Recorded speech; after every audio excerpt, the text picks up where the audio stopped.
Hi everyone, welcome back to my channel. And for today, I'm gonna do a voiceover because I'm so dissatisfied with myself. I was about to edit the video for the cash stuffing first paycheck for the month of July, but unfortunately, nag-corrupt yung video. And that video, I already deleted it from my camera, so wala na talaga akong backup. And I did everything that I could do para ma-retrieve but hindi na talaga siya kaya. So, today I'm gonna jump off in paying my credit card swipes, money, or statement for the month of June. This is a one way of making sure that I'm staying on top of what I am swiping in my credit card, guys. So if you happen to want to know how I do manage my credit cards, please do keep watching. So for those new to my channel, hi, my name is Val. I am a mom, a wife. I work full time to one of the software BPO company here in Cebu City, and I do have a side business with my friends where I am also earning in a quarterly basis. So today guys, I will be sharing with you on how I do manage and pay my credit card para hindi ako maano sa utang. And I do hope that this video is going to be helpful for you. I share my own financial journey in my channel, so if those are the type of content that you wanted to watch, please go ahead and subscribe now, be part of our community, and of course, share this channel and video to your family and friends who might need this type of contents. To start with our credit card paying of the credit card, guys, I do have a cash envelope in my notebook, guys, the one that we always do in the cash stuffing. I labeled it to Union Bank because that's my one of my credit card, and I also have an envelope for the BDO. So for the BDO, I'm actually not using it on a daily basis or on a monthly basis. I only use the BDO if I wanted to do some installment of gadgets. With the Union Bank, that's my daily credit card. That's how I do manage or like swipe kung ano yung mga bibilhin ko, grocery, nililink ko yung Move It ko para diretso na doon mag-bill or kumuha ng pambayad. So that's the purpose of my Union Bank. So today, I'm doing the listing of my Union Bank pala. Guys, what I usually do at the first beginning, I actually try to work on with the weekly, like wini-weekly ko siya, but kind of busy lately. We're busy, so hindi ko siya talaga nagiging consistent. So I do have a list. This is a small notes, the one that I'm writing now, para isulat ko yung mga anong sinaswipe ko. So each transactions I made, I always do the checking and if tama ba yung mga amount na naka-charge doon. One reason for that, guys, it's because I did have an experience in which we went to anong gasoline station ba yun. So nagpag-gasoline kami ng 600 pesos lang, and yung na bill it's 1,000. So we actually reported that. The good thing is that cooperative naman yung gasoline station. They refunded us the overpayment that has been charged to our credit card. So that's one thing that you also have to know or to learn, guys, if you do have your credit card, because you have to check each transactions. Looking at to the screen right now, I actually swiped through the Grab. So in our office, we like ordered coffee or any food na gusto namin with the whole team. And with that, gamit ko lang yung credit card ko and our team will just send payments through an online bank transfer, guys. So, yun yung mga ginagamit ko with my Union Bank. So here I am. What I'm doing right now is kinakalculate ko yung sa Move It na part. So for the Move It na part, guys, yun yung parang for the transportation. And where I am taking out the payment for that is in our transportation envelope. public transportation right there. So, kung ano yung total ko na swipe dyan on the statements, dito ko siya kukunin sa envelope na to. So, that's the good thing about it. So, na-calculate ko na magkano nga ba talaga yung mga nagasto ko for the move-it, transportation. So, once I put in the amount, I put some check marks. This is for me to know na yan, bayad ko na siya or nabayaran ko na siya. So, the next one is I think I'm looking at or checking if what else I have to pay. So, next is the Netflix. So, for the Netflix, guys, I taking it out from our miscellaneous na envelope, but this is actually 500 pesos. So, but the Netflix is 549. So, yung ginagawa ko na lang is I take out 100 pesos from my allowance para yung 549 is makompleto siya. Bakit hindi na lang 50 pesos, guys? For me kasi mas maiging may advance na sobrang amount dyan kaysa naman i-insakto ko kasi yung 49 pesos or 50 pesos, guys, hindi mo siya made-deposit sa bank machine. It has to be 100 pesos. So, sinarado ko na lang siya na 100 pesos, guys, para hindi naman ako at least meron naman siyang buffer, no? Yun yung tawag na, at least may buffer. So, segue muna ako sandali, guys. I know na marami akong mga cash stuffing videos na hindi talaga na-upload or hindi ako naka-follow ng ating schedule on a weekly basis. In June kasi marami kaming events. So, super busy po ang month of June namin. Merong weddings, merong debut. So, yun, medyo nahihirapan akong mag-film, medyo nahihirapan akong mag-edit or to stay on top of my schedule because yung being in the wedding events industry, guys, or event industry, hindi siya magiging routine talaga. Talagang catch up ka kung ano yung mga needed, talagang pang mabilis ang galawan, response, reply. Hindi siya ganun na by 8 a.m. start na yung work mo. Hindi yung ganun klaseng trabaho yung event industry. So, I was lost with my routine, my work routine, with the filming day, with the editing day. So, pasensyahan nyo na, guys, marami talaga akong na-miss out sa inyo and I do hope na magkakaroon pa ako ng more content for you guys. Magkakaroon pa ako ng consistency. I'm trying my best na to share more of my journey here. And so let's continue. Now, I'm doing or continuously like managing my money. Some of this will be in a cash, some of them are actually in the Union Bank account ko, and some of them are in the BDO. So, that's why yung ginagawa talaga natin is always have a check-in. So right now you're seeing me writing down how much the cash on hand na nandyan sa akin. I'm actually listing down all the money para makita ko kung kulang ba ako ng pambayad or meron ba akong na-miss na pambayad or saan ba ako nagkulang. Yun. Okay.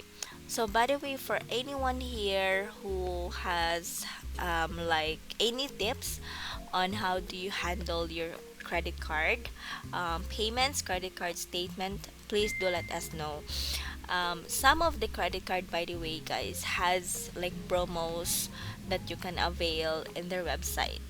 I rarely checked the website or like read their emails because I'm not someone who is into like promotions talaga or any sale. So, hindi siya nakakatch sa akin because, I'm a business person and pero meron siyang benefit, guys, in terms of like discounts or sales. So, if you happen to have like a credit card na yun nga, meron kang mga ganyan, check nyo yung yung website nila kasi nandun yung mga itemization ng let's say mag-check-in ka sa ganitong hotel, you get 20%. Mag-check-in ka sa ganitong restaurant, you will get a 15% discount. So, mga ganong klaseng bagay, guys. Mostly, sa mga ganyang credit card na mga discounts, yung mga stores nila na partnerships are actually in Manila. So, rare siya dito sa Cebu City. So, if you have time, guys, go ahead and check on. So, yan, check nyo yan, guys. And if you have any questions related to credit card, I'm happy to cover them on the next session natin, guys. Let's do like a Q&A session.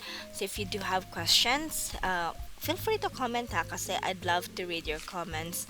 And I would really take time or spend time to respond with you one by one of the comments, because I wanted to see na clear yung comment sections notification ko na I haven't responded to you guys.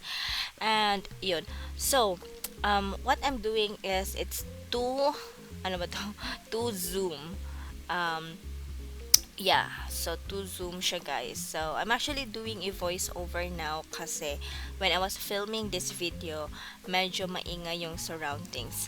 And aside from that, I wanted to do a focus time. So in terms of the focus time, don't want to talk. I don't want to like say anything. I just wanted to focus on what I am doing. So that's the kind of person I am. So I'm just still writing down, guys. So yung ginagawa ko, like tinototal ko yung magkano yung amount ng statement, less ng cash on hand, yung cash na talagang nasa envelope, less pa dun kung magkano yung nasa bank account ko, and then less kung magkano yung mga um, to be paid, like let's say for example this one, guys, like meron pa akong i-collect from the Grab, I mean from the team na nag-swipe kasi nasa BDO account sila nag-transfer. And then meron din dyang ano pa ba yung iba, yeah, so yun, ito total ko lang tapos ilalas ko so that I would know that I am or equal siya, like total statement, cover siya ng statement ko for that specific months. Let me know, guys, is what is your preference, or ano yung preferred ninyo? Is my voiceover is clear in explaining this kind of journey, or do you want me to do the cash stuffing at the same time talk, or just the voiceover? I don't know, cause I don't know talaga. Maybe depends na lang on the situation, no? But when I listen to my voice, I like the audio settings when I do the voiceover. Yun yun. And when I do the filming together with my lovey-dovey camera, hindi siya maganda naman yung audio, but compared to this voiceover, guys, i-compare ninyo, mas maganda talaga yung quality ng audio if I do the voiceover. Maybe because maganda yung microphone na ginagamit ko. Not sure. Maybe. That's one thing. So, yeah, just let me know what is your preferences. Okay? Kasi I can make an adjustment for my viewers and listeners. So, yun na nga, guys. I don't have anything to share at this moment, but let me just do a recap on the video that was corrected for the cash stuffing for July. One topic that is mainly that I shared is about yung tuition fee or yung school ng anak ko. So, what happened exactly is that we take an entrance exam. So, for the entrance exam, guys, it will be an IQ test. Unfortunately, bumagsak yung anak ko or hindi siya nakapasa. So, nag-appeal ako, nagsan ako ng letter of appeal sa kanilang principal saying that I really wanted my kid to enroll in your school because I believe that this exclusive school will give a better education for my kid, and I trust that the amount that I'm paying is also the exact quality of education that I am receiving. And pero nung na-receive namin yung bad news na hindi siya nakapasa, tapos nag-appeal ako, yung family ng husband ko where we are staying right now, they actually discouraged me na talagang mag-enroll sa school na yun because one, ang layo daw, two, is not convenient for my kid for the transportation, but meron namang ways. And then three is mas mahal kasi I have to add the transportation allowance for him. So, mas malaki yung magagasto ko daw. Mas magastos, kumbaga. So, kamuntik-muntik ka na talaga, guys. Excuse me ha. Kamuntik-muntik ka na talaga akong madali na hindi ko talaga siya ipipursue i-enroll doon. But then, I asked God na give me a sign if this school is for us, if this school is for my kid. And give me a sign siguro mga before mag 12 midnight. So, it was during my shift. I've totally forgot na yung sign na inano ni God sa akin. And you know what happened? God sent me a message. The message is saying that yes, go ahead. Pero yung sign, guys, the message, you will actually read between the line of the sign na binigay ni God. Kasi yung sign is, nag-alarm ng 12 a.m. yung phone ko. And tapos yung alarm songs or music is nakalink siya sa Spotify randomly. And then yung randomly na song na yon is yung sa Lovely Runner na Run Run na music. I know, I'm not sure if you're familiar with it, but try to listen it that, guys. It has the title Run Run. So, it says two words, run run, meaning tumakbo ka or takbo. So, yung message na parang doon na nag-click sa akin na okay, nag-send na ng signal si God na yes, this is the school for your kid. You know why, guys? Because I have mentioned to you that he will be doing a tryout for his track and field, meaning magiging runner siya kasi that's where his coaches see the potential in him. And with that sign na run run, so sinabi kong God, okay, I will take this as a sign na he will run, he will take that varsity, he will join that team, he will pursue his studies, he will pursue, and I as a mother will be there to support him. I as a mother will provide all the necessary things he needed financially. So, kahit magkudkud ako ng magkudkud para lang ma-provide ko yung transportation allowance niya para magiging convenient naman, I will do my best. I'm starting to learn how to drive para time comes that magiging inconvenient for him his transportation, especially tag-ulan, mahihirapan siyang sumakay. I will send him off or I will drive him to the school, guys. So, yun yung message or na-share ko during that yung video na nag-corrupt, and I'm so sad. Talagang pinaghirapan ko yun and suddenly it just corrupted. Okay, I think I'm all set in here, guys. I have already settled in my financial about my credit card, and I do hope that hindi kayo magsasawang makinig sa mga random thoughts ko on what I talk about here on my video, and I do hope that you will still keep supporting me, guys, and hope you like all of the contents that I'm sharing, especially the financial part. So, yun lang. And again, if you wanted to help me, please go ahead and subscribe to my channel. Like this video, share this to your friends and family, because the more that you like, comment, and share, the more that YouTube will get a hint that people like you likes this kind of video, and YouTube will promote this to the other viewers who might also be interested with our topic. So thank you so much, guys, for supporting me ever since we're actually like, I think 700 subscribers na ako. I haven't checked yet because really naging super busy na ako. But again, thank you all for supporting me, and I hope to see you on our next video, guys. Thank you, and I'll have a great day. Bye bye.